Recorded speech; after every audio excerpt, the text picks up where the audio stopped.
Brandon Sanderson built a pattern across 4 Stormlight books. He never announced it. But readers internalized it so completely that after 4 books, they'd stopped questioning it.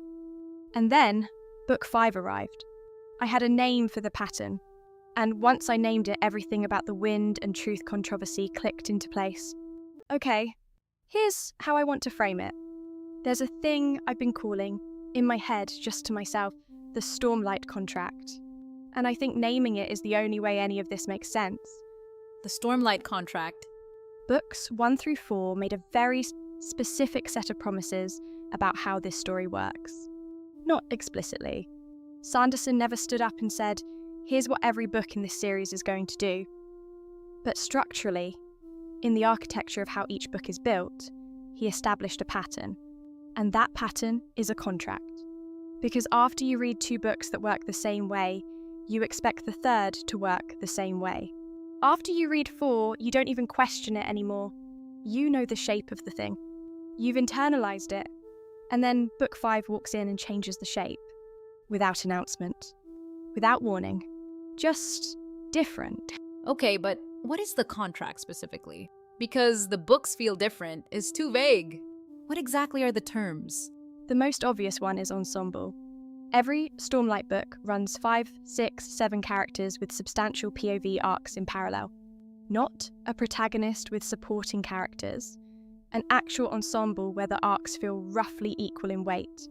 Like you're reading 5 stories that happen to be happening at the same time. Exactly.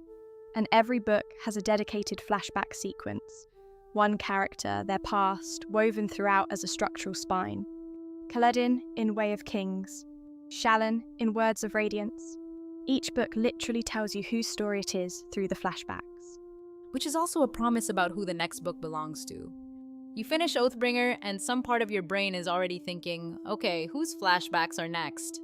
Yes. And then, this is the big one, every book builds toward the Sanderlanche.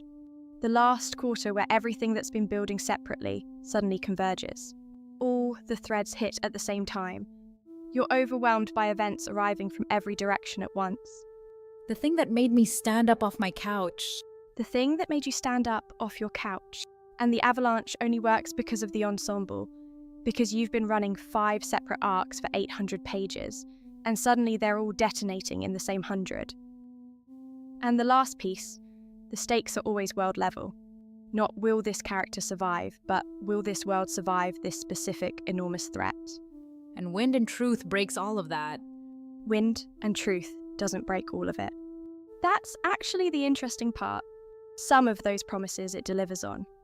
But the ones it breaks decisively. And those happen to be the ones readers had the strongest attachment to. Which ones? The ensemble. And the avalanche. Okay. I can feel where you're going, but I want to push back before we get there. Because ensemble, Wind and Truth has an ensemble. There are multiple POV characters. It's not just Kaladin. How many significant POV chapters does Shallan have in Wind and Truth? I'd have to look it up. She has chapters. But the ratio is so different from books 1 through 4 that it functions like a different book. Wind and Truth narrows. It narrows hard toward Kaladin. And if you were one of the readers who came to this series for Shallan, or for Adolin, or for Seth, you are reading a book where your person is present but not centered. Not the way they used to be. But Kaladin's arc in this book is enormous. It's the most interior Stormlight has ever been. The Shadesmar sequences, the whole contest of champion structure. What happens with his mental health through the back half? I know.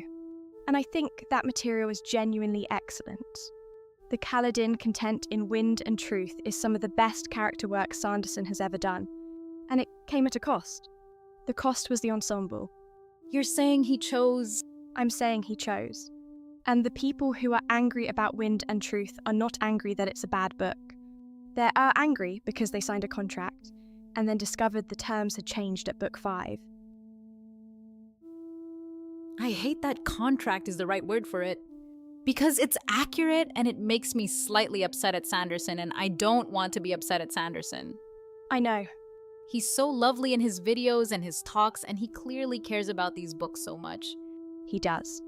And I think understanding why he made this choice is actually the most interesting part of the whole thing. Because I don't think he did it carelessly. I think he might have had no choice. But we need to establish what he broke before we can talk about whether he had to break it. Okay, let's establish it properly.